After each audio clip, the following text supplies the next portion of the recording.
crimp and solder connector butt connectors. Strip the wire insulation 3/8 of an inch. Select the proper sized connector. Insert the wire into the connector. Use the proper crimp die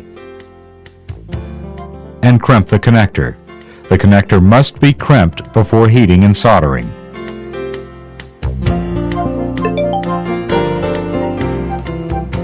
Repeat this process for the other side of the connector.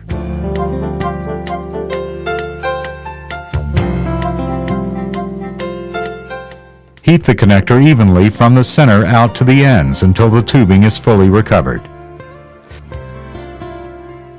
Continue to distribute the heat over the solder sleeve. Do not isolate the heat too long in one place. After the solder flows into the center opening in the barrel, remove the connector from the heat and let it cool.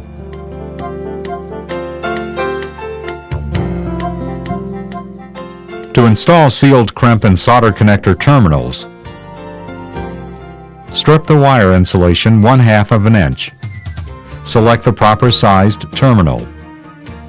Insert the wire into the terminal. Use the proper crimp die. Crimp the terminal.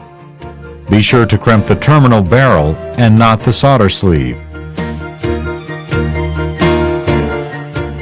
The terminal must be crimped before heating and soldering.